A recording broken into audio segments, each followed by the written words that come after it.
같이 제목을 읽어보시겠습니다.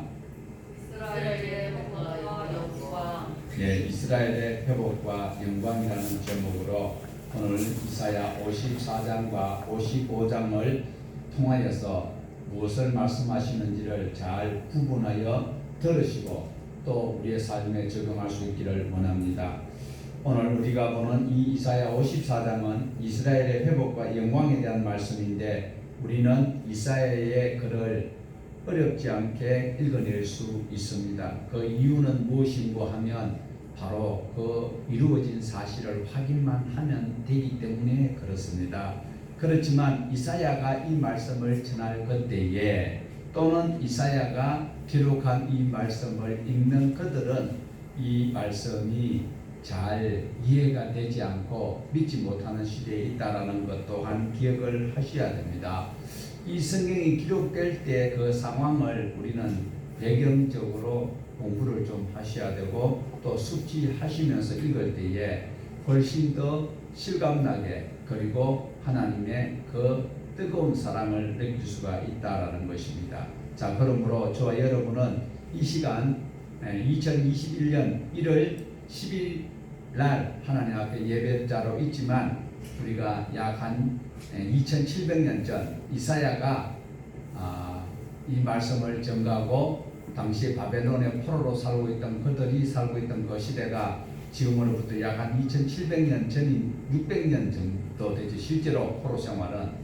그러면 그 시대 속으로 우리가 들어가서 이 말씀을 읽을 때에 실감이 날 것이고 그리고 이해가 될 수 있다는 것을 먼저 염두에 두시기를 바랍니다. 그러면 오늘 저와 여러분이 바벨론에 포로된 그들과 같은 생활하고 있는 심정으로 이 말씀을 읽고 또한 듣기를 원합니다.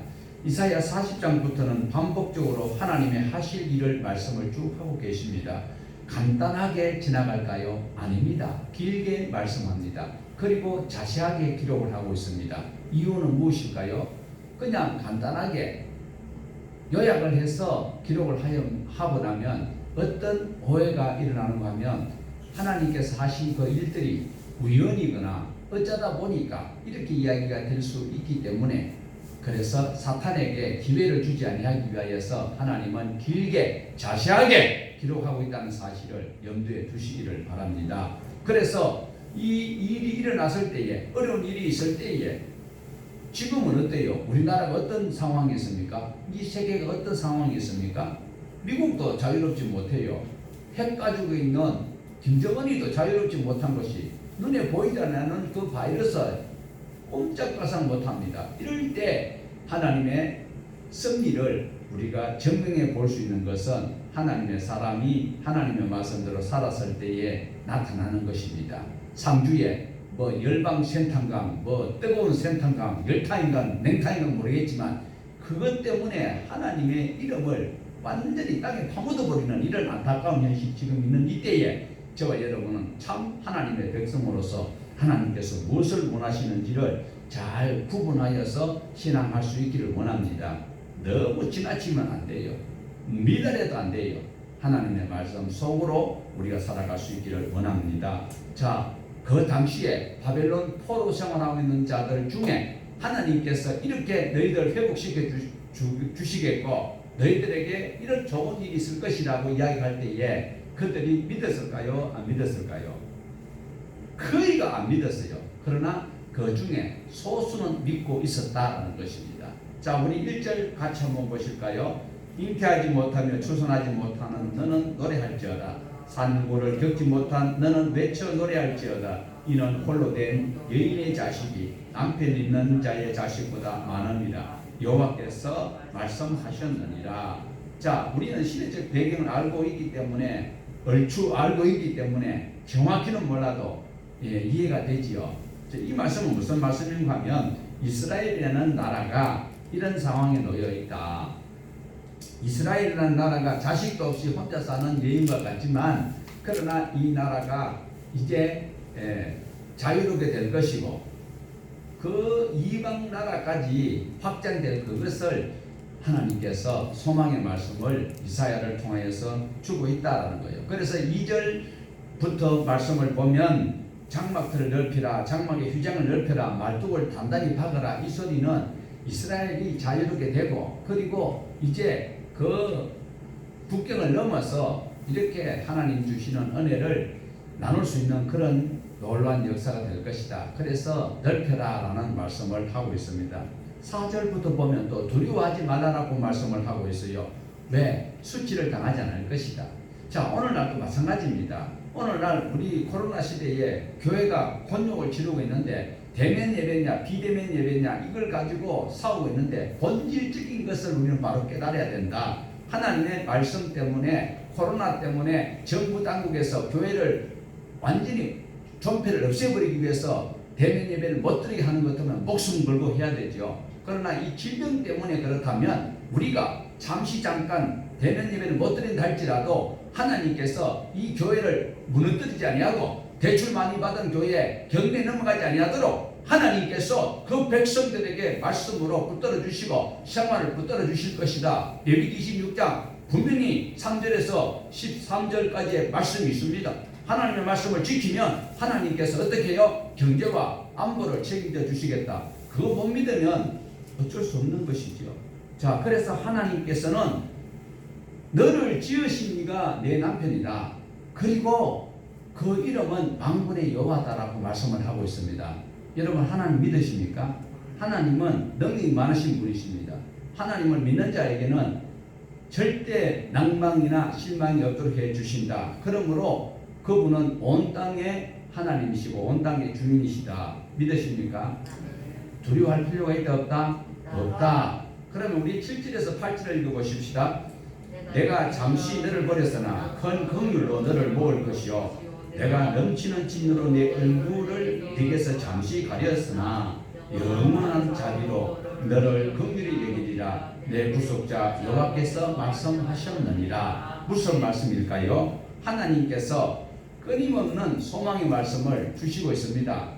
무슨 말씀? 지금 고통 중에 있는데, 코로나 중에 있는데, 교회가 위기 가운데 있는데, 그러나 하나님께서는 두려워하지 마라. 왜요? 잠시 내가 버렸다, 얼굴을 가렸다. 이 말씀은 이들이 하나님의 말씀대로 살지 아니하였을 때에 이들이 바벨론의 종속이 되어서 포로로 지금 고생을 하고 있는 것은 사실입니다. 그렇지만 하나님께서 너희들 지은 죄 때문에 아이고 고소하다, 혼 좀 나봐라, 그리고 망해버리라, 없어져 버리라, 이 말씀이 아니다라는 거예요. 잠시 내가 너희를, 그리고 잠시 얼굴을 가렸지만 이 소리는 버려두지 않겠다라는 것이죠. 그래서 긍휼과 자비를 다시 베풀 것이다라고 말씀을 하고 있습니다. 바벨론에서 포로 생활하고 있던 그 생활에서 놓이게 될 것이다라고 말씀을 합니다. 이 말씀은 이스라엘이 회복될 것이다라는 것을 말씀하고 있습니다. 이렇게 하나님께서 말씀하시는데 당시에 고통당하고 억압 중에 있던 노예 생활하고 있던 그들은 이 말씀이 아멘으로 다가올까요? 다는 믿지 못했을 것 같아요. 대부분 보면 잘 믿음이 별로 없어요. 뭐 교회에 막 지금 수많은 사람들이 모였다고 하지만, 사람은 많이 모였지만 그 중에서 믿음의 사람이 얼마나 될까? 그러니까 지금 포로 생활하는 자들 중에서도 대부분 못 믿고 있어요. 하나님께서 이렇게 해주시겠다고 하시는데도, 그러나 그 중에는 믿는 자들이 있다라는 것이죠. 그런데 이 좋은 말씀이 있는데도 그들이 믿지 못하는 이유가 무엇일까요? 그들은 여러 가지 상황을 봤을 때, 이성적으로 판단했을 때 불가능하다라고 여기고 있습니다. 그래서 그들을 이해시키기 위해서 9절의 말씀을 우리는 생각을 해 보셔야 됩니다. 9절 같이 보실까요? 이는 네게 노아의 홍수와 같도다. 내가 다시는 노아의 홍수로 땅 위에 범람하지 못하게 하리라. 맹세한 것 같이 내가 네게 노하지 아니하며 너를 책망하지 아니하기로 맹세하였노니. 자, 우리는 노아 홍수를 잘 알고 있습니다. 창세기 6장에서 9장까지 펼쳐져 있는 말씀이죠. 그런데 그들이 왜 홍수로 인해서 어려움을 당하게 되었습니까? 세상의 죄악이, 사람들의 생각이 악하고요, 너무 죄악이 관영하였습니다. 그래서 그들이 생각하는 모든 계획하는 것이 너무 악해요. 그래서 하나님께서 홍수로 그들을 심판하셨다. 심판하셨는 거 기억나시죠? 그러면 모두가 다 죽었습니까? 다 죽는 가운데 하나님의 말씀 따라 사는 자들은 은혜를 입었다. 누가? 노아의 가족들은 하나님의 은혜를 입었다라는 것입니다. 그리고 그들을 은혜를 베푸신 하나님께서 나중에 무엇으로 노아에게 안심을 시킵니까? 홍수로는 다시 어떻게 하겠다? 그러면서 뭘 보여주셨어요? 무지개를 주셨어요. 여러분 마음에 무지개가 있습니까? 여러분 무지개는 요즘 동성애 그거를 지지하는 자들이 가지는 어떤 트렌드 마크가 되어 있는데, 자 어쨌든 하나님께서는 창세기 6장에서 9장까지의 죄인을 심판하시지만 그러나 긍휼을 입는 자들이 있더라 없더라? 있더라. 자 그래서 하나님께서는 이스라엘을 죄 때문에 심판을 하시지만 그러나 긍휼을 베푸신다. 이것이 오늘 우리에게 주시는 소망의 말씀입니다. 자 우리 10절을 다시 한번 보십시다. 산들이 떠나며 언덕들은 옮겨질지라도 나의 자비는 내게서 떠나지 아니하며 나의 화평의 언약은 흔들리지 아니하리라. 너를 긍휼히 여기시는 여호와께서 말씀하셨느니라. 너를 긍휼히 여기시는 여호와께서 말씀하셨느니라. 그러니 내 말 좀 들어라. 끊임없이 하시는 말씀은 내 말을 들어라. 내 말을 들어라. 말한다. 이 말씀은 무슨 말씀일까요? 설마 그런 일이 있을까? 믿지 못하는 일들이 있기 때문에 또 하나님께서 말씀을 하시고 들어라 또 말한다라고 말씀을 반복적으로 하고 계시는 분이 누구다? 만군의 여호와 하나님이시다. 이스라엘의 하나님이시요 천지를 지으신 이 땅의 주인이신 창조주 하나님이시다라는 것을 말씀을 하고 있습니다.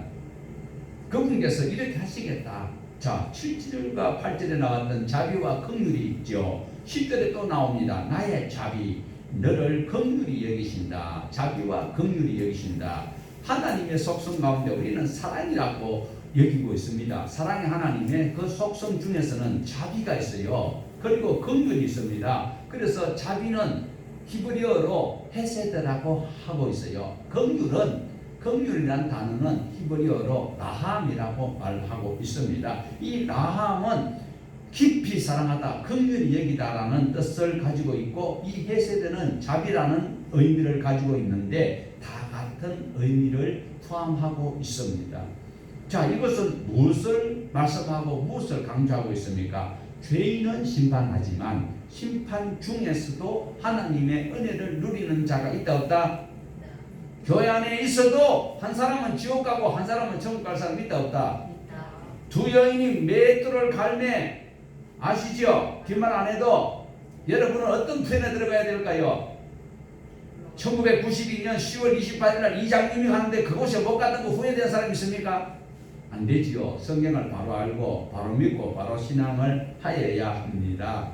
자, 다시 말씀드립니다. 죄인은 심판하시지만 돌이키고 하나님께로 돌아온 자들은 하나님은 긍휼히 여겨주시고 은혜를 베푸신다. 자, 11절부터 17절까지는 이스라엘 백성들 하나님의 은혜를 누리는 사람들에게 더 구체적으로 소망의 말씀을 주시고 있습니다. 좀 우리가 11절부터 17절까지 다 읽어야 되겠지만 그러나 요약을 하면 예루살렘이 화려하게 회복될 것이다. 황무지가 되었던 예루살렘이 화려하게 회복될 것이고 그곳에 두려움이 있던 것이 두려움이 사라지게 될 것이고 자녀들이 주님 안에서 번영과 평화를 누리게 될 것이다. 뿐만 아니라 원수의 공격이 있다 할지라도 그 공격은 무기력하게 될 것이다. 다시 말씀드리면 예수님을 믿어도 경제적 어려움이 있을 수도 있고 질병에 걸릴 수도 있고 생각지도 못한 어려움이 있을 수도 있다라는 겁니다. 무조건 예수 믿으면 만사형통이다. 그거는 순사위에 하는 소리입니다. 하나님의 사람들은 이렇게 하나님 붙들고 계시는데도 하나님께서 공격을 해오는 그 사람들의 공격을 무기력하게 해주시는 것이지 아예 공격이 없도록 온실 안에 화초처럼은 키우지 않겠다라는 것이 하나님께서 지금까지 역사하신 모든 섭리를 통하여 우리에게 교훈을 하고 있습니다. 자, 이렇게 하나님께서 생활에 여유만만한 그 모든 일들을 펼치도록 해주시겠다라고 말씀을 하고 있습니다. 자, 이 말씀은 누구에게 하고 있는 말씀이라고요? 당시에 바벨론의 포로 생활하고 있던 그들에게요. 자, 그러면 그들에게 있는 말씀을 지금 왜 대한민국에서 이 대전에서 그리고 이 동구에서 이 이사야서 54장을 읽고 우리는 있어야 될까요?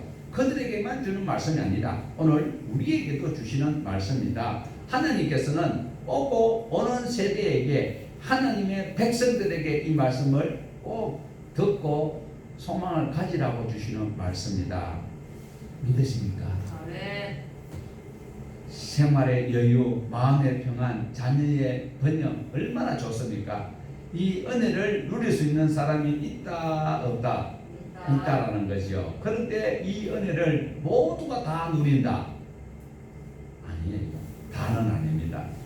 자, 누리는 사람은 분명히 있습니다. 못 누리는 사람이 훨씬 더 많습니다. 그럼 여러분은 어느 편에 들어가기를 원하십니까? 좁은 길로 가시기를 바랍니다. 예. 자, 이래서 54장을 정리하고 55장을 보면 하나님께서는 모든 사람을 또 초청하는 장면을 우리에게 보여주고 있습니다. 이스라엘 사람뿐만 아닙니다. 모든 사람이 다 하나님 앞에 나와서 나의 하나님 주시는 은혜를 다 확인하고 누리고 감사와 찬송의 예배를 드리기를 하나님은 원하시고 계십니다. 55장 1절에 무엇이라고 초청을 하고 있을까요? 같이 한번 보십시다. 오라 너희는 모든 목마른 자들아 물로 나오라 돈 없는 자도 오라 너희는 와서 사 먹되 돈 없이 값없이 와서 포도주와 젖을 사라.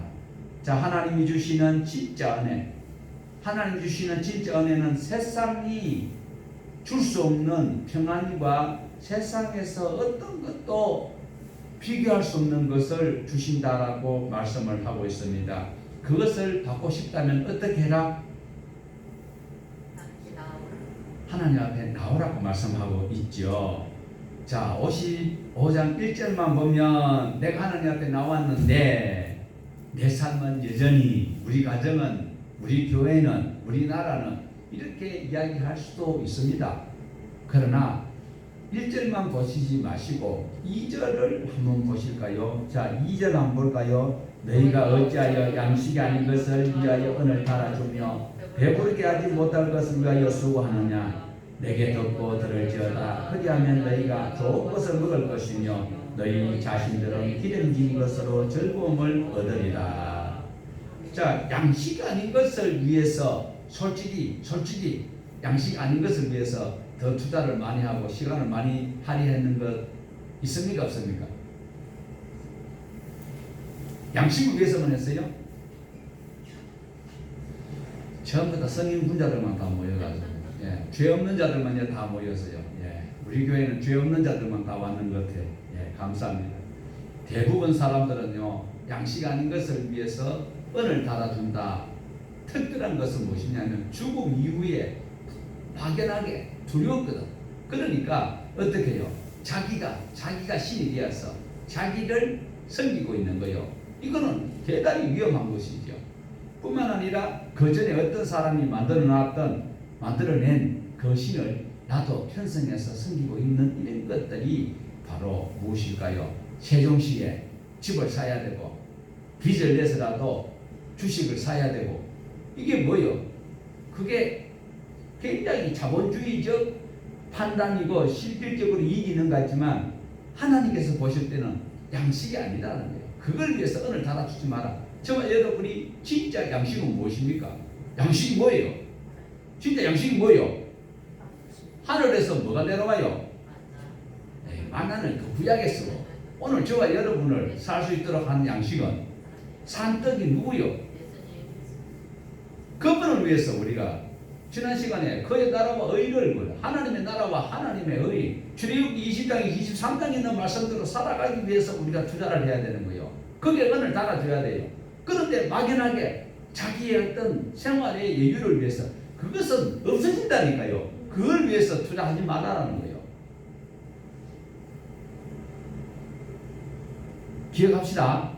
양식 아닌 것을 위해서 명예와 권력과 편리함과 편안함 때문에 우리가 은을 달아주다가는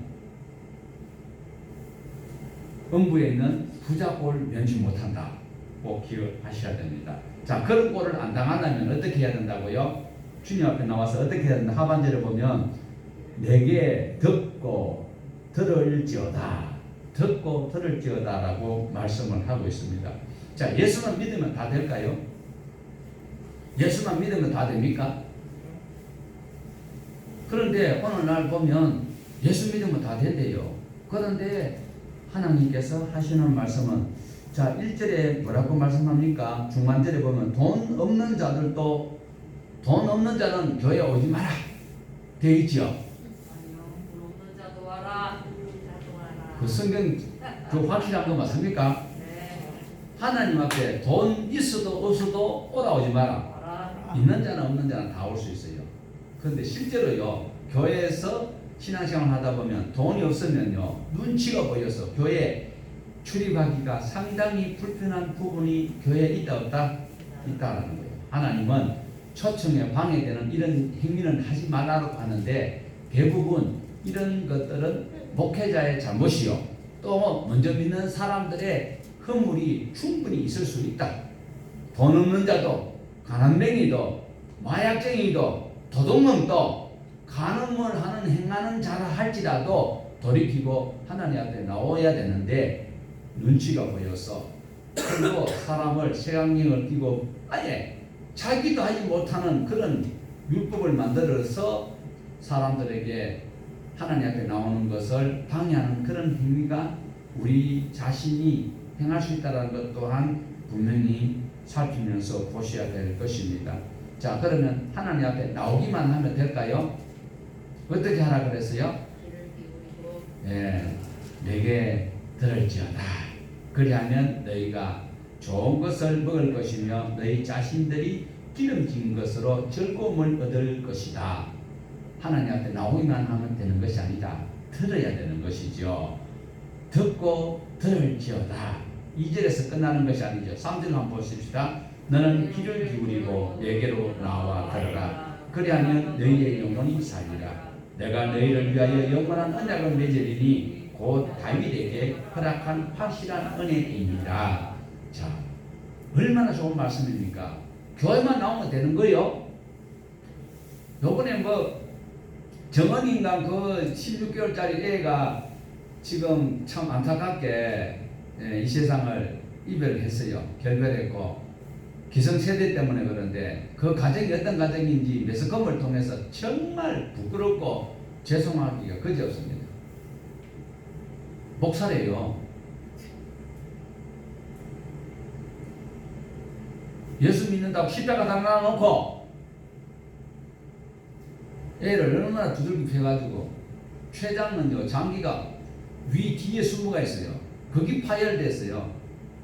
그런데도 뭐 자기가 뭐 어쩌라고 뭐 안고 있다 그냥 뭐 사탄도 그렇게 비겁하게 이야기 안 합니다. 하나님의 말씀을 바로 들어야 돼요. 들었으면 행해야 돼요. 그러면 하나님께서 어떻게 해요? 영원한 언약을 다윗에게 맺은 언약을 주시겠다고 말씀합니다. 그 사람들 지금 우리는 정결하지만 그들이 이제 우리나라의 헌법에 의해서 벌을 받고 난 다음에 회개하고 돌이키는 삶을 살면 다시 우리가 품어줘야 되지요. 품어줘야지요. 그렇지만 그 행위는 우리가 공분하였던 것처럼 내 자신도 남의 발을 밟고 서 있는 것이 아닌지를 살펴보셔야 된다라는 것입니다. 다윗의 언약, 여러분 다윗의 언약이 그냥 성경에 있으니까 그런가 보다 하지만 다윗의 언약을 아시면은요 여러분 정말 할렐루야 할 거요. 지가 찬양하면 되지 왜 다른 사람 보고 찬양하라 그러냐고. 예. 정말 우리가 하나님의 말씀 속에서 다윗의 언약을 우리가 분명히 안다면은요 사무엘하 7장에 다윗에게 하나님께서 언약을 맺었어요. 어떤 언약을 맺었는가 하면 하나님이 지켜주시고 더 나아가서 영혼까지 해결해 주시겠다라는 말씀을 주셨어요. 다윗이 다스리는 동안에 적군이 쳐들어올 때도 있었습니다. 전염병이 올 때도 있었습니다. 그런데 그런 것들을 자기의 허물과 실수가 있을 때 하나님께서는 해초리로 때릴 수는 있어요. 매를 들 수는 있어요. 그렇지만 죽도록 때리지는 않는다라는 거예요. 예수 믿으면 무조건 만사형통하다 웃기는 소리 하지 마세요. 예수 믿는 것 때문에 핍박이 올 수도 있어요. 가정이 불화로 일으킬 수 있어요. 예수님께서 내가 불을 던지러 왔다. 그리고 가정이 시끄러울 수 있죠. 진리와 비진리가 충돌을 하니까. 자, 그렇지만 여기서 분명히 하나님의 백성들에게 다윗의 언약을 우리에게 연결해 주시는 부분은 하나님 앞에 나와서 듣고 들을지어다. 그러면 우리 영혼까지 살게 해 주신다. 다윗의 후손으로 누가 오셨어요? 그 예수님이 우리 영혼을 해방해 주셨어요? 안 해 주셨어요? 구원시켜 주셨어요? 안 주셨어요? 주일하고 설교하는 것 같네. 오늘 다윗의 언약처럼 하나님의 말씀을 주님 앞에 다 나가서 들어야 돼요. 도둑놈도, 절간의 중들도, 코로나가 걸렸던 사람도 모두가 다 하나님 앞에 나와서 듣고 행하면, 죄에서 돌이키면 하나님께서 다윗의 언약을 주신다라고 말씀을 하고 있습니다. 자, 우리 55장 6절을 한번 보십시다. 너희는 여호와를 만날 만한 때 찾아라. 가까이 계실 때 그를 부르라. 지금 여러분 하나님께서 여러분 부르고 계신가요? 여러분 귀를 기울이고 계신가요? 너희는 여호와를 만날 만한 때 어떻게 해라? 지금 찾으러 나왔습니까? 지금 여러분 가까이 계십니까? 이 말씀은 다른 말씀으로 할 수 있다면 기회 있을 때 기회를 놓치지 마라. 기회가 있을 때 딱 붙들어라. 이 말씀입니다. 하나님의 말씀이 들려졌을 때 그 말씀을 어떻게 해야 된다? 마음에 새겨야 된다. 마음에 새겨야 된다. 하나님이 주신 이 기회를, 하나님이 주신 이 선물을 놓쳐서는 안 된다는 거죠. 이 기회가 지나가고 나면 다시 있을까 없을까요? 없을 수 있습니다. 자, 에베소서 5장 16절을 보면 바울이 이렇게 우리에게 전하는 말씀이 있습니다. 세월을 아끼라, 때가 악하니라. 세월을 아끼라, 때가 악하다. 바울이 썼던 그 원어를 우리가 살펴보면 세월을 아끼라, 여기서 기회를 살아라는 뜻도 포함이 되어 있는 원어입니다. 기회가 오거들라 뭐 해라? 돈을 주고 어떻게 해라? 살아. 그러니까 그 절대 절명의 시기에 십자가를 단단히 붙들으라는 거예요. 하나님의 말씀을 바로 붙들으라는 거예요. 설교 길다고 이야기하는 사람은 하나님의 백성일까요? 아닐까요? 성경 이야기 안 하는데 세상 이야기를 길게 하면 그거는 설교도 아니지만 하나님의 말씀을 길게 여러분에게 전할 수 있다면 느헤미야에 우리가 보시듯이 새벽부터 정오까지 걷어 써가지고 여러분들 앉아서, 예수님은 앉았고 그 나온 사람은 서가 있는데 거꾸로 해가지고 여러분들은 앉았고 나는 서가 있고, 제가 앉을 테니까 여러분 서세요 하면 다른 교회 또 옆에 교회로 가시겠지요. 기회가 계속 있는 것은 아닌 것 우리가 상식적으로 다 알고 계십니다. 오늘 누구나 하나님 앞에 나올 수가 있고 누구나 하나님을 만날 수가 있습니다. 그렇다면 하나님을 만날 수 있는 저와 여러분은 반복적으로 어떤 삶을 살아야 될까요? 자, 7절을 보십시다. 악인은 그의 길을, 불의한 자는 그의 생각을 버리고 여호와께로 돌아오라. 그리하면 그가 긍휼히 여기시리라. 우리 하나님께로 돌아오라. 그가 너그럽게 용서하시리라. 자, 55장 1절에서 7절까지를 한 묶음으로 묶어서 우리가 읽었을 때에 하나님의 초청이 무엇이고 내가 해야 될 일이 무엇인가를 이해가 가능합니다. 큐티한다고 또 한 절 붙들고 앉아가지고 머리 흔들고 궁디 거뜩 들고 그거 뭐 나쁘다기보다도 우리가 한 묶음으로 1절에서 7절까지 묶어서 읽으면 좋습니다. 자, 1절만 보고 내가 교회 왔으니까, 내가 이제 하나님의 자녀가 되었으니까, 그럴 때 여러분 마음에 여유가 있고 모든 것을 할 수 있는 그런 평안함을 소유할 수 있을까요? 착각입니다. 착각. 2절과 3절과 4절을 쭉 같이 읽어봐야 된다는 거예요. 하나님께서 초청하는데 초청된 사람은 반드시 해야 될 일이 있다. 그건 뭐예요? 귀를 기울이고 누구의 말씀을? 지금 부동산 좋은 헐값에 나오는 맹물이 있다. 이 소리보다도 하나님의 말씀에 귀를 기울여야 된다라는 것입니다. 하나님의 말씀에 귀를 기울이고 하나님의 말씀을 바로 인식하게 되면은요, 내가 지금 서 있는 위치, 내가 지금 어떤 행동을 하고 어떤 마음을 가지고 어떤 생활을 하고 있는지를 깨닫게 된다, 안 깨닫게 된다? 깨닫게 된다. 깨닫게 되는 자는 무슨 행위가 일어난다? 회개의 행위가 일어날 수 있다. 회개는 무엇입니까? 뉘우침입니까? 반성입니까? 그 악한 길에서 돌이켜야 되지요. 그리고 하나님께로 돌아가야 됩니다. 하나님께로 돌아가야 됩니다. 그랬을 때 우리는 회개의 삶을 산 하나님의 백성이 되어서 하나님이 주시는 용서, 너그러운 용서를 받을 수 있습니다. 오늘날 우리 먼저 믿는 저와 여러분, 그리고 말씀을 전하는 자들이 회개를 너무 간과하고 있어요.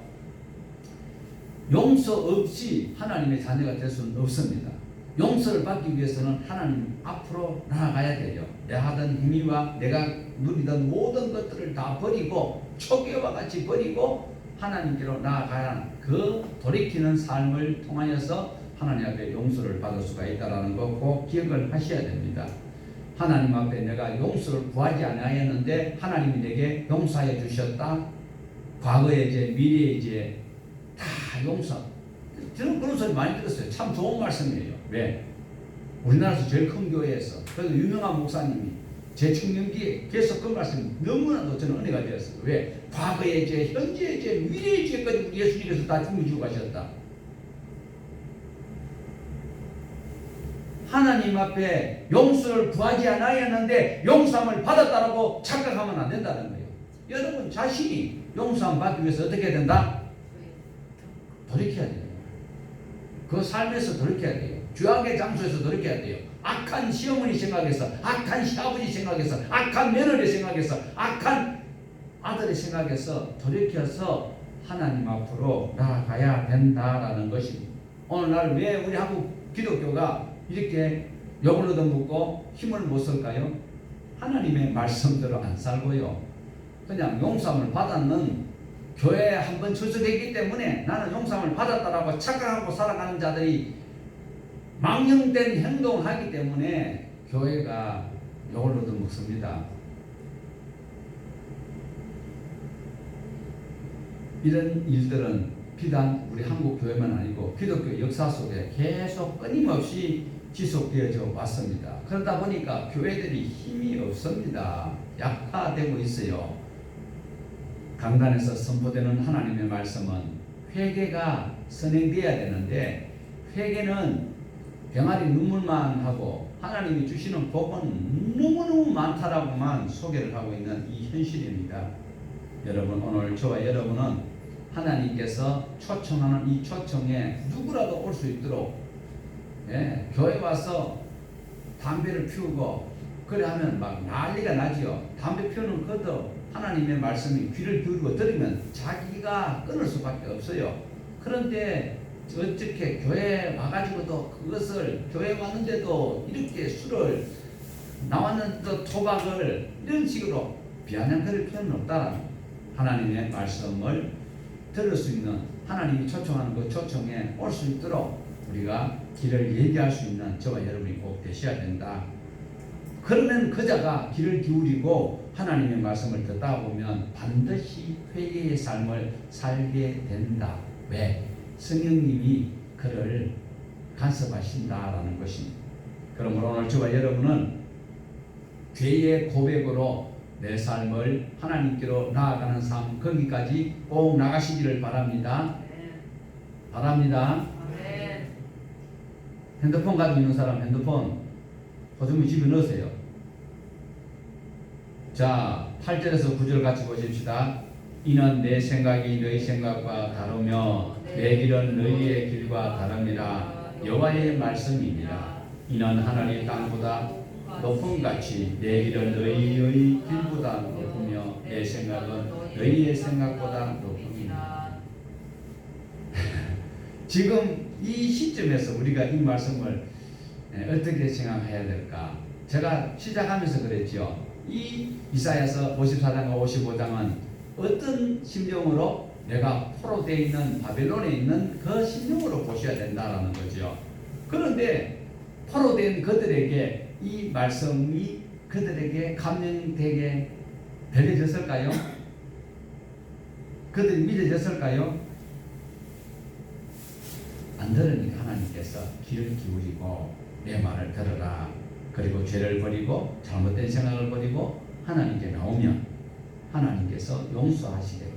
내가 용서할 뿐만 아니라 너 생각하는 그 이상 놀라운 은혜를 베풀 것이다 라고 말씀합니다. 그런데 그들이 안 믿어지지요.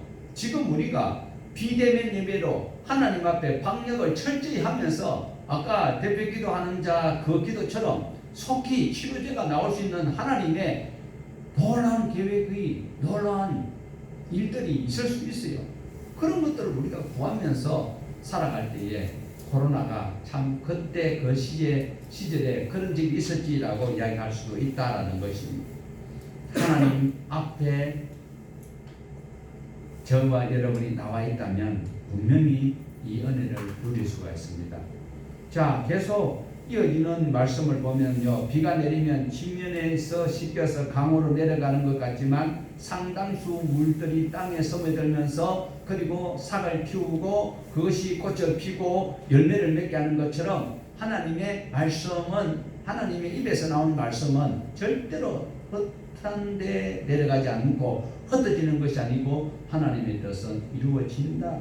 사탄은 예수님을 십자가에 못 박아버리면 끝나는 줄 알았지만 십자가에서 죽었던 예수가 살아남으로 말미암아 모든 인류가 예수님을 믿기만 하면 그 죄가 없어지는, 이것은 사탄이 몰랐던 것이고 하나님께서는 아들 독생자를 보내시겠다라고 약속하신 그 약속은 그대로 이루어졌다는, 여러 가지 방해가 있었지만 그런 것처럼 저와 여러분은 하나님께서 하시는 말씀 속에서 이 코로나 팬데믹 상황 가운데서 소망을 꼭 가지셔야 됩니다.